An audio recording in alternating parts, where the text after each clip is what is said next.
Welcome. So I'm Sarah Longwell. I'm the publisher of The Bulwark, which if you haven't heard about it, please go check it out. But yeah, maybe some people have heard about it. Yeah, let's clap for The Bulwark. Excellent. So I am also a lifelong Republican. I currently run a group called Republican Voters Against Trump. You may see our ads. We're running a lot of them in Pennsylvania. Yeah. Thank you. I also grew up right here in Pennsylvania. I grew up in Perry County. I don't know if you guys were kind of far away from there, but I grew up in the central part of the state. And my first job, thank you for cheering for Perry County. My first job was on the Pride of the Susquehanna. Do you guys know what that is? Yeah, it's that little tourism paddle boat that goes up and down the Susquehanna River. First job, did it for like 5 years. But my job now is actually that I conduct focus groups with voters across the political spectrum. I travel all over the country because you may have noticed we live in a complicated time. And the thing that helps me understand politics today is talking to voters, right? That is the only way to understand what's happening in this country is by asking them how they think things are going. So I know you guys are here today because you know that America is about to make a really important decision. And I want you to learn, and you want to learn more about Vice President Harris and hear answers to some of those important questions. And you might be curious about why conservatives like Liz Cheney, and Dick Cheney for that matter, have not only endorsed Vice President Harris, but have come here today to make the case directly to you about why she thinks this moment transcends regular partisan politics. So I've got questions, you've got questions, and to answer those questions, please welcome to the stage, and actually I have a bio to read because I was just going to say her name because I know you all know who they are, but I was given a bio, so I'm going to read the bio. So, Congresswoman Liz Cheney, many of you may have heard of her. I think we could give her a round of applause right now just to start. She's a personal hero of mine in this moment. So Liz Cheney served as the U.S. representative for Wyoming's at-large congressional district from 2017 to 2023. She chaired the House Republican Conference, the third highest position in the House Republican leadership, from 2019 to 2021, and served as the vice chair of the Select Committee to investigate the January 6th attack on the United States Capitol. She is a lifelong Republican. Please welcome to the stage Congresswoman Liz Cheney.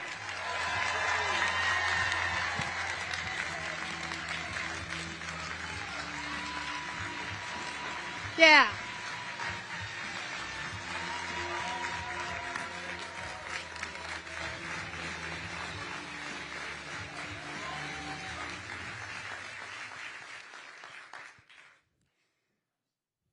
Feel a little embarrassed doing an introduction on this next one because everybody definitely knows who she is. But Kamala Harris, she always fights for the people, whether it was fighting the big banks on behalf of homeowners, or going after cartels smuggling humans and drugs into our country, or standing up to big pharma to cast the deciding vote as vice president to lower the cost of insulin to $35 a month for our seniors. She is the Democratic nominee for President of the United States. Please welcome to the stage Vice President Kamala Harris.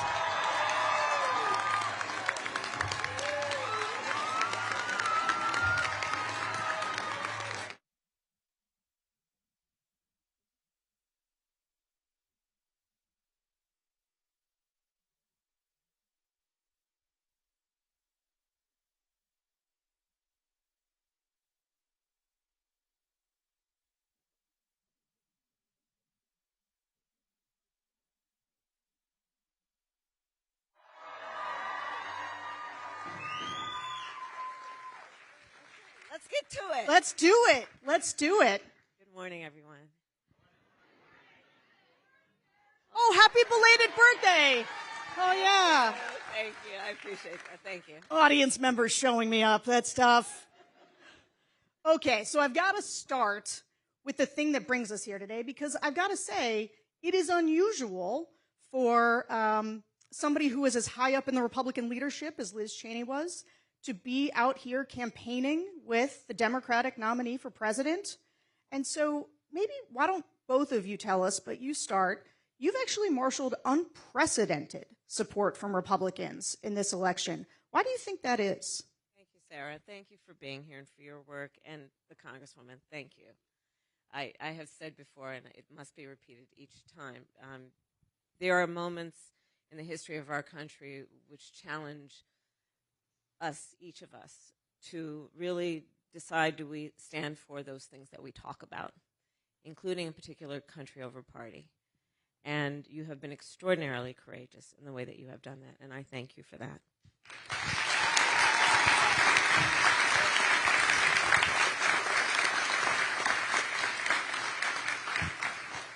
So, you know, I have, in my career now, whether it was as the elected district attorney, elected attorney general, and then elected United States senator, and of course now vice president, I've counted that I have taken the oath of office 6 times. And for the elected leaders here, we know it is an oath that one must take sincerely and unequivocally, which is an oath, among other things, to support and defend the Constitution of the United States, and to understand what those principles represent and what they require of the individual who holds the office in the public trust. And let's not undervalue that point as well. It is not about the individual. It is not about what is in their personal interest. It is about what is for and in the spirit of the public good. And this is a moment in this election that presents a real contrast among how I, as one of the 2 nominees, and my opponent, the former president, think of that duty. And it is a duty, by the way. There are certain things in our lives that we have the choice if we feel like it. And then there are certain things that are just fundamentally a duty, like to raise our children, things of that nature. It is a duty to take seriously that oath and do it for the sake of the public good and in the public trust. And I think that this moment, with the choice that the American people have in this election in 2 weeks and 1 day, this election is presenting, for the first time probably in certainly recent history, a very clear choice and difference between the 2 nominees. And I think that is what, as much as anything, is bringing us as Americans together, who are understanding that we cannot, with such fundamental stakes being presented, afford to be mired in ideological differences without really staking our claim to the most fundamental ideals upon which our country stands. Thank you. And, you know, Congresswoman Cheney, it's sort of the same question to you, but I got to ask, you know, it's one thing for Republicans to sign a letter. You know, we've seen that Vice President Harris has been endorsed by 200 Republicans in the national security space, all kinds of people from George W. Bush's administration. There's been a lot of people, they'll sign letters, and maybe they'll go on TV, they'll release a statement. I was just with Republican Congressman Charlie Dent, former Republican congressman here from the state. He voted for you in his early voting. But you are out here campaigning. You are out here holding events. So talk about why it's been so important to you to be as involved as you are in getting Vice President Harris elected. Well, thank you so much, Sarah, for the question, and it's an honor to be here today with you, Madam Vice President. You know,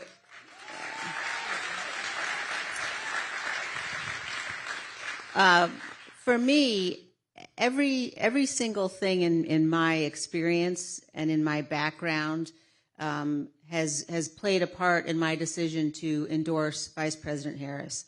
And you know, that begins with the fact that I'm a conservative. And I know that the most conservative of all conservative principles is being faithful to the Constitution. And you have to choose in this race between someone who has been faithful to the Constitution, who will be faithful, and Donald Trump, who it's not just us predicting how he will act. We watched what he did after the last election. We watched what he did on January 6th. And so coming to this as someone who's been a lifelong Republican, a lifelong conservative, also as someone I spent time working overseas before I was elected to Congress, and I've spent time working in countries where people aren't free and where people are struggling for their freedom, and I know how quickly democracies can unravel. And I know that as Americans, we can become accustomed to thinking, well, we don't have to worry about that here. But I tell you, again, as someone who has seen firsthand how quickly it can happen, that is what's on the ballot. That's absolutely what's on the ballot. I also, I come to this decision as a mother. I have 5 children. And there was a moment right after January 6th when my husband and I were having dinner with our 2 youngest, our 2 sons.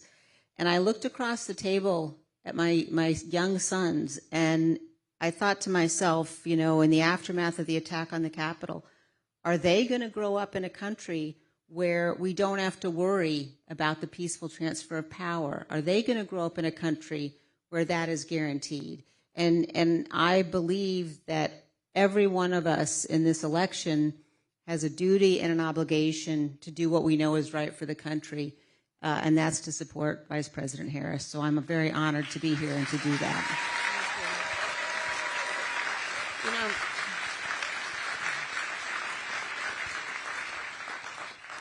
If I can just echo the Congresswoman's point. So I've now, as Vice President, met over 150 world leaders, presidents, prime ministers, chancellors, and kings, many of them multiple times, to the point we're on a first-name basis. And the last few times I've seen them in the relative eve of this election, they are very concerned, our allies.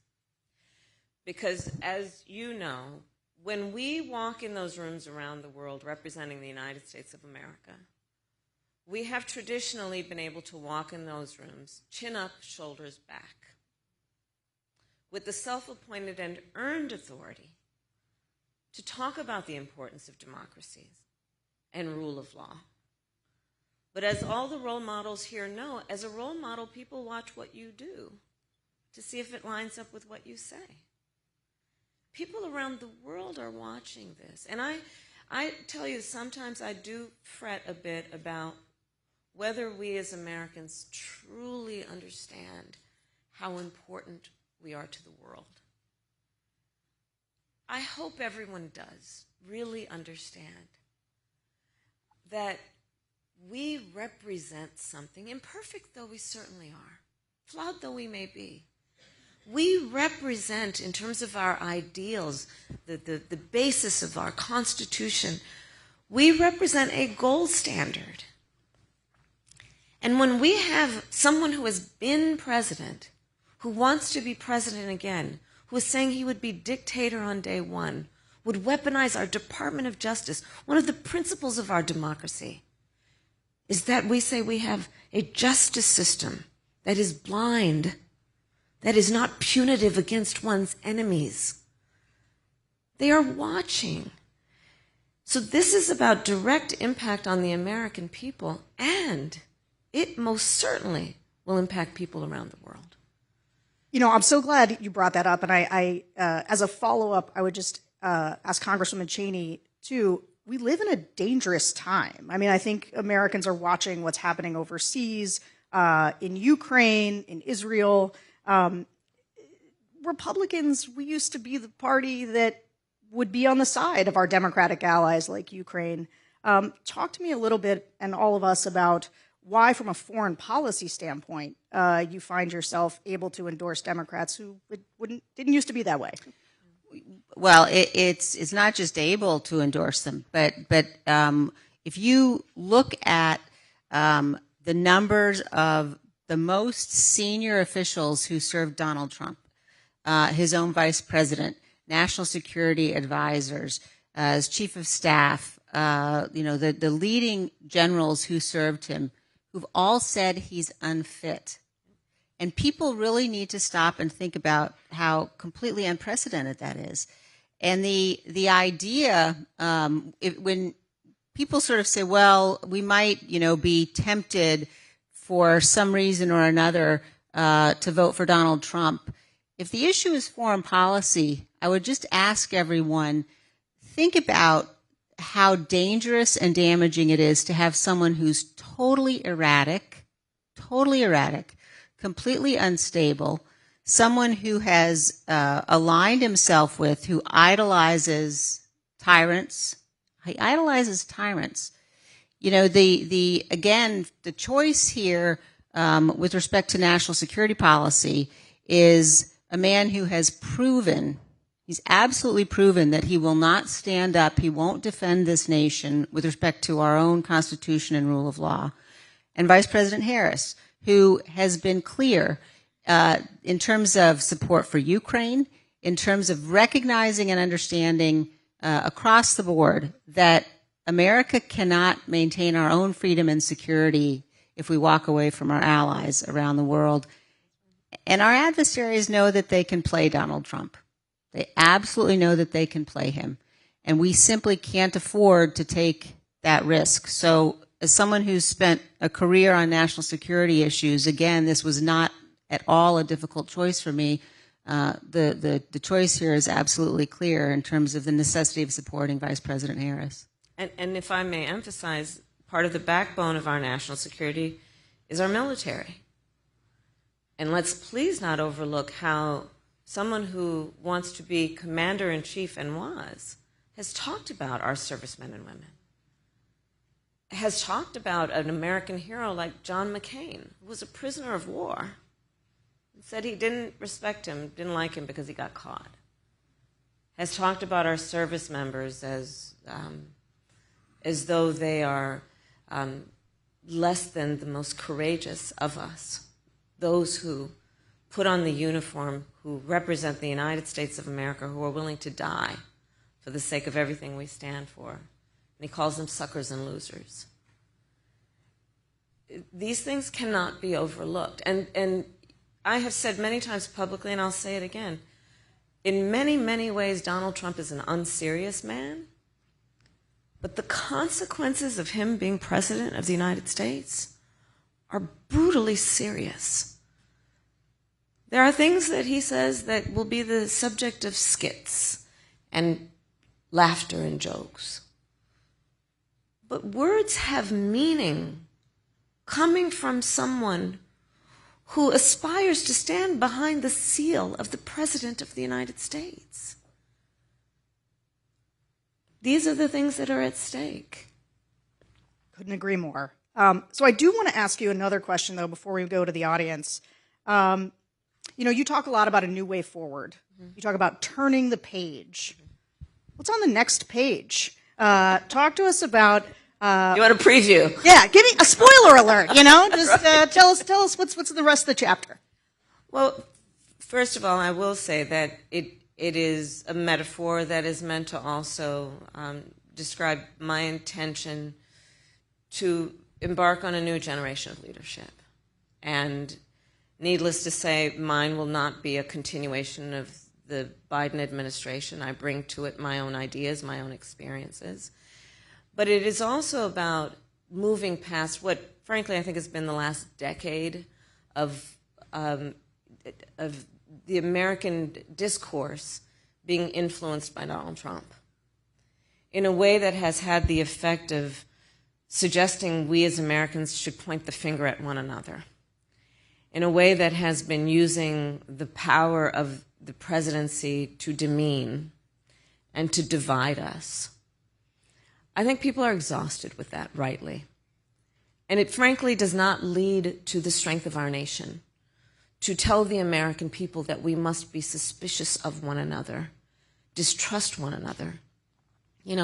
Yesterday I did a couple of church services, and there's many people here know the parable of the Good Samaritan. And there is, in essence, a piece of that, in my own words, that it really requires us, I think, to see in the face of a stranger, to see a neighbor, right? That's spirit. And I think we need to get back to that. The spirit of the American people is such that, we are an ambitious people. We are aspirational. We have dreams. And that is productive.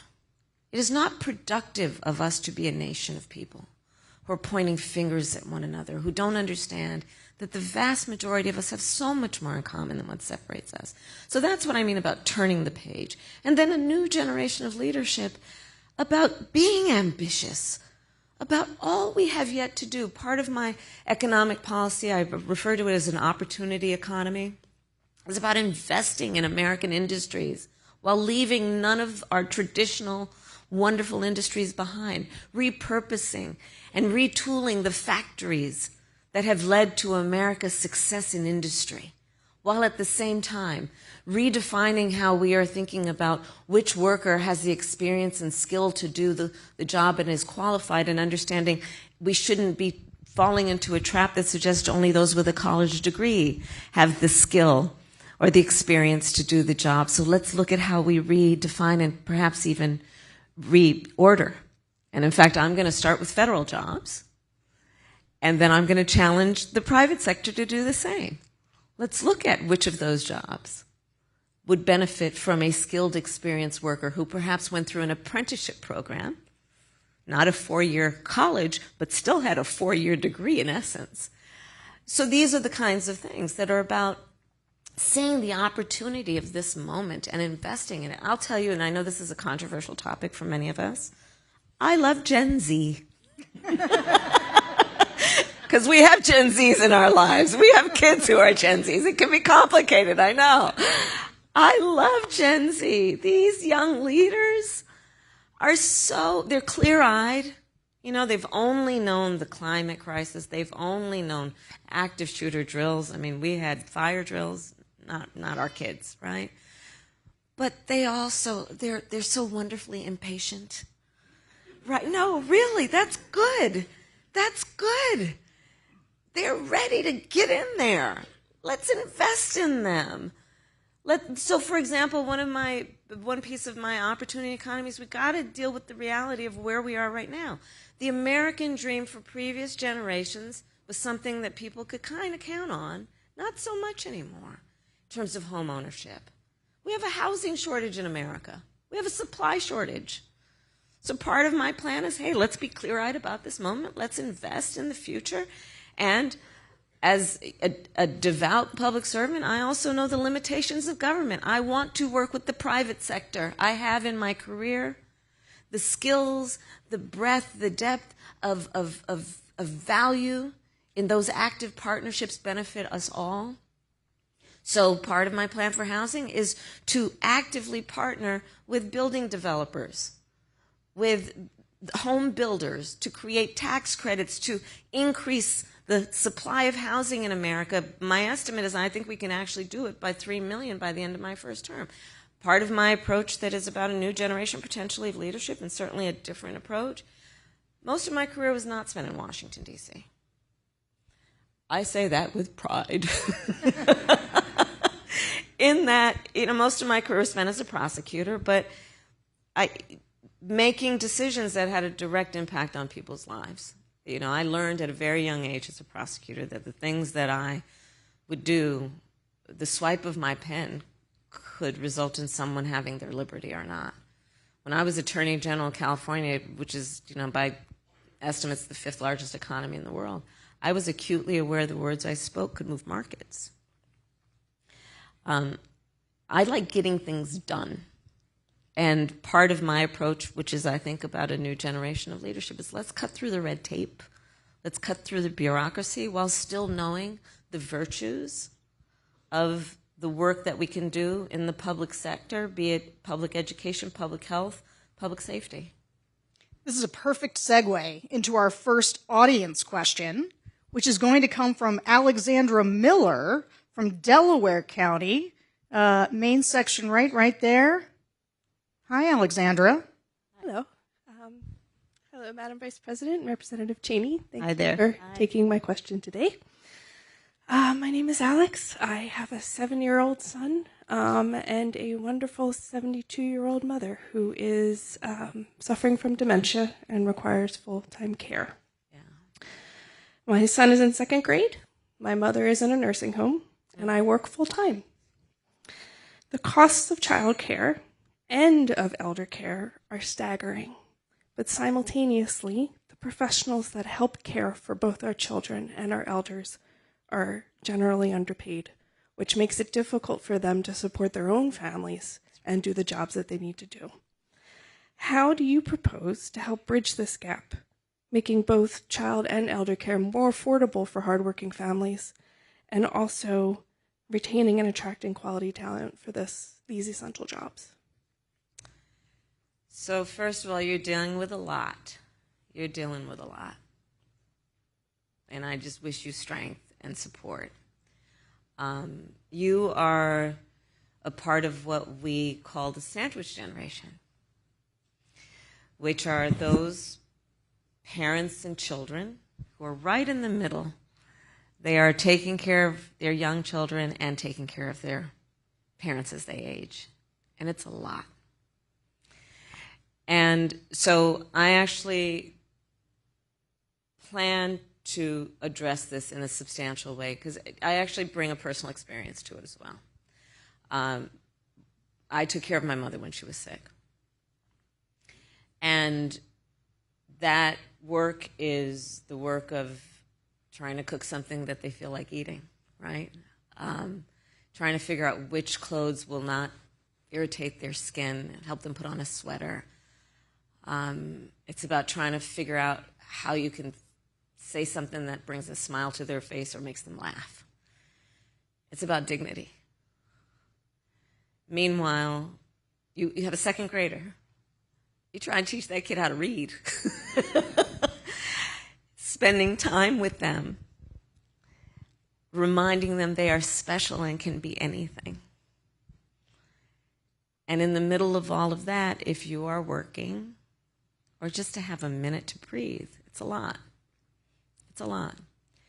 So the way that this plays out for many people is it's one of just a couple of ways. One, if you have the good fortune of having enough extra money, you can hire somebody to come in and then, exactly as you said, you, knowing what you just shared with us about yourself, would pay them the value of their work.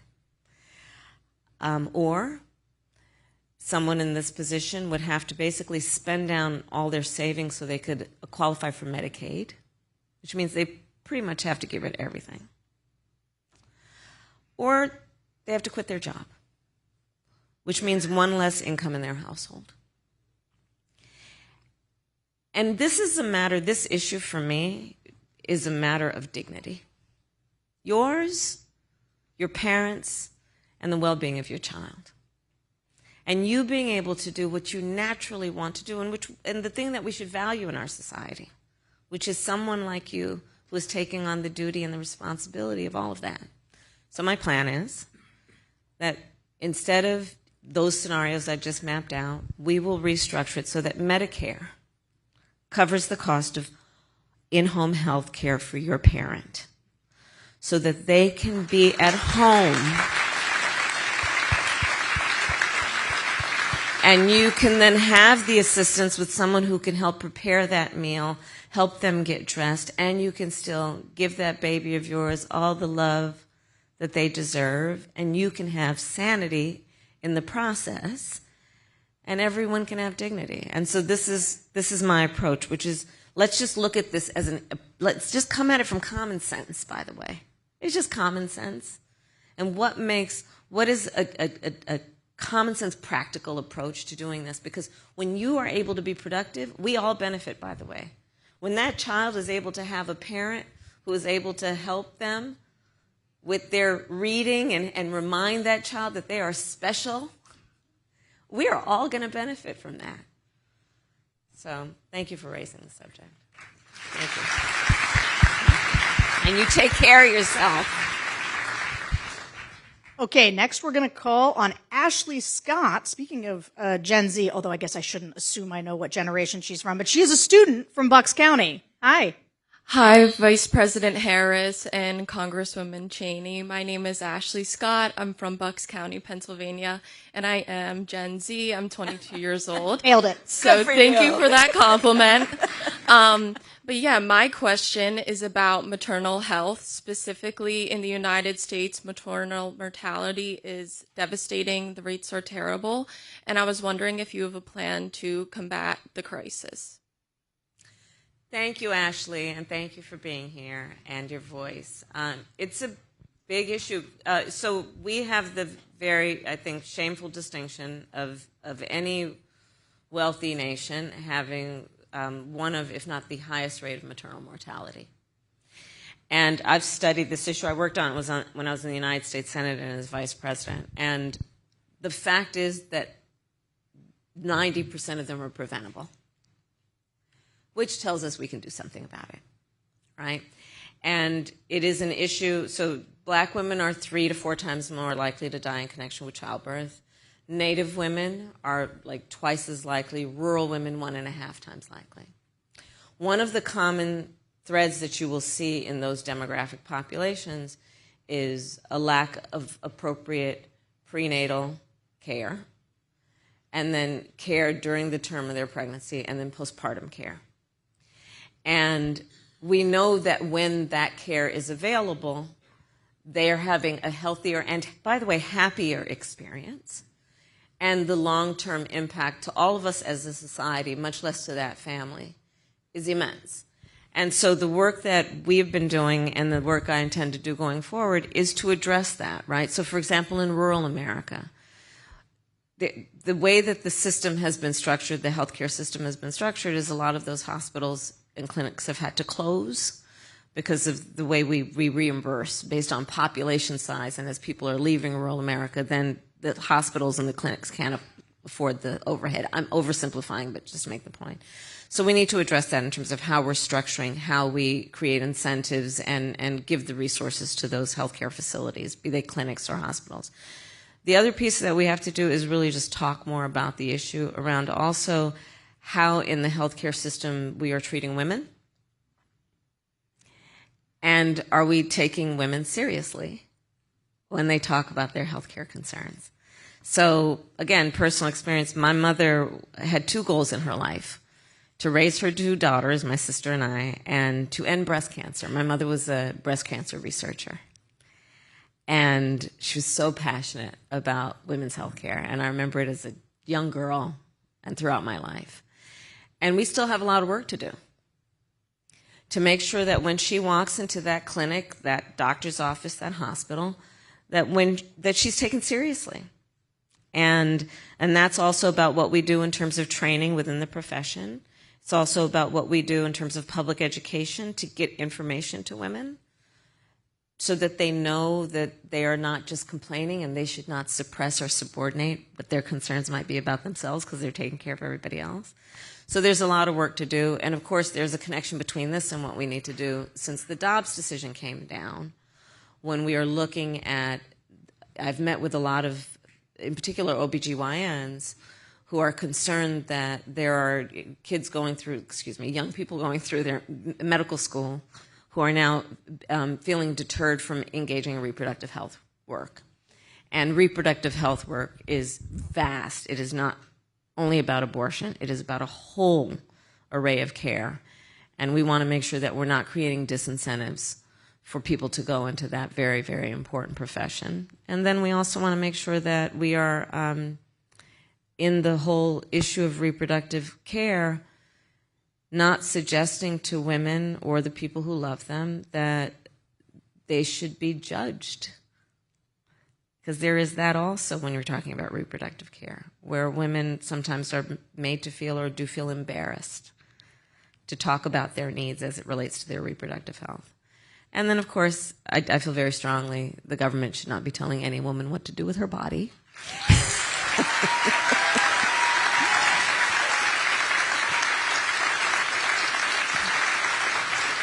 And when Congress passes a law reinstating the reproductive freedoms of women, I will gladly and proudly sign it into law because I strongly believe one does not have to give up or abandon their own faith or beliefs to agree that not the government telling her what to do. If she chooses, she will consult with her priest, her pastor, her rabbi, her imam, but not the government. We've seen too much harm, real harm, happen to women and the people who love them around our country since that decision came down, including women who have died.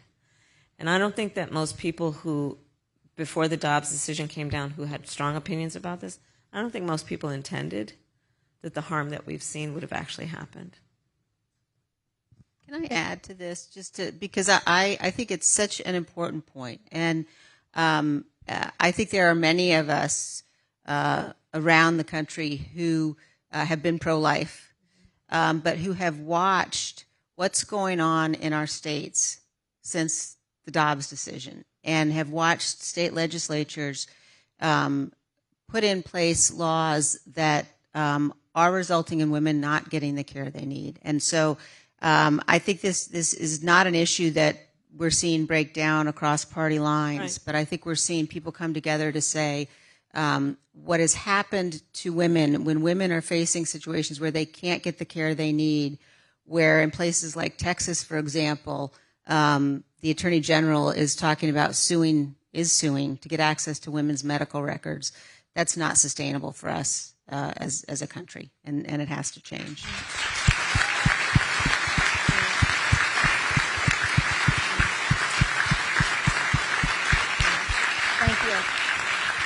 So as we come close to time here, I want to ask you both kind of a final question. I watched the conversation in the country and the way that the media covers this election, and it's often about the race, who's up in a poll, who's down in a poll, and I don't always feel like we're talking about the stakes enough. And Liz Cheney would not be here if she didn't think that the stakes were very high. And frankly, the Republicans wouldn't be so angry at you if they didn't think you were an effective surrogate as somebody speaking about the stakes.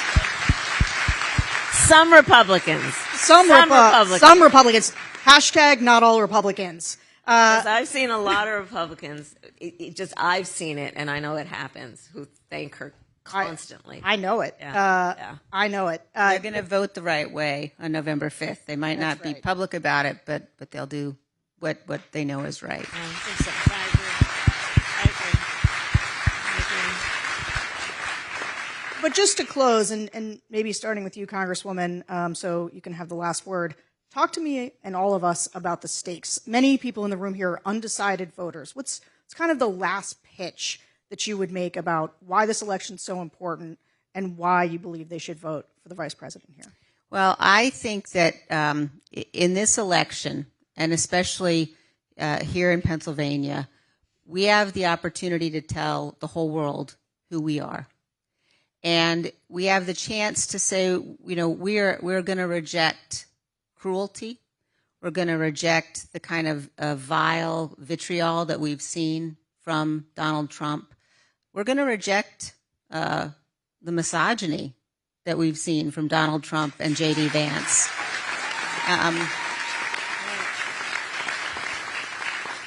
And we have the chance in this race to elect somebody who you know is going to defend the rule of law.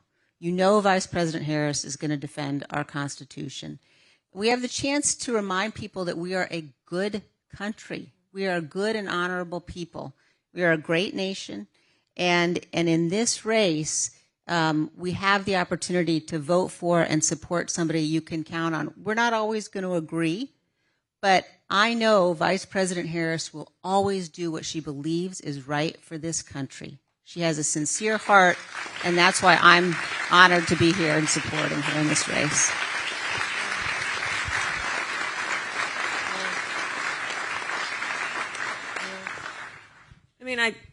Exactly. Listen, so in my career as a prosecutor, you've heard me say this, I never, ever asked a victim or a witness, are you a Republican or a Democrat? Never. It wouldn't even occur to me to ask that. I did every time ask, are you okay? And I feel very strongly that, for example, on the issue of partisanship, yes, we're going to have disagreements, but I actively invite good ideas from wherever they come. That's why I'm going to have a Republican in my cabinet, by the way.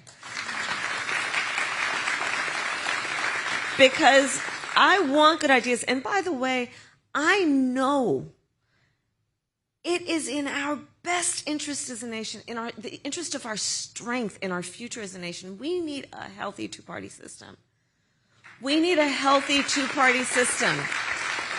We need to be able to have these good, intense debates about issues that are grounded in fact. How about that? Imagine. Let's start there. Wow. Can you believe that's an applause line?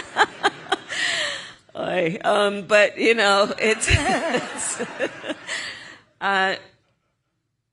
we have in our grasp in these next 13 days, 13 days, or 15 days, excuse me. I'm just jumping ahead. In these next 15 days, we have in our grasp the ability to determine the course of our country. You know, every election we've said this is the one. This is the one. This truly is the one. I mean, to the Congresswoman's point, the former chairman of the Joint Chiefs of Staff referred to Donald Trump as being fascist to the core. And no one would ever accuse the former chairman of being partisan in any way. The people who know him best, from the former chief of staff, defense secretaries, 2 of them, national security advisor to the former vice president. And so we have in our grasp, because we still have a democracy, as the saying goes, as long as we hold on to it, we still have a democracy. Which means in a democracy, and here's the beauty of it, we each have the power to make a decision about the future of our country through our vote. And my request then of each of you who have spent time out of your busy lives to be here, and I thank you for that, is please just help us get the word out to your neighbors and friends and family members to just remind them of what is at stake in this conversation. I ask for your vote. I ask for their votes. And I promise to be a president for all Americans. I promise and pledge that. All right, everyone. Congresswoman Cheney and Vice President Kamala Harris, thank you so much. Yes, let's give them another round of applause. That was wonderful. Thank you so much. Thank you. Thank you for coming.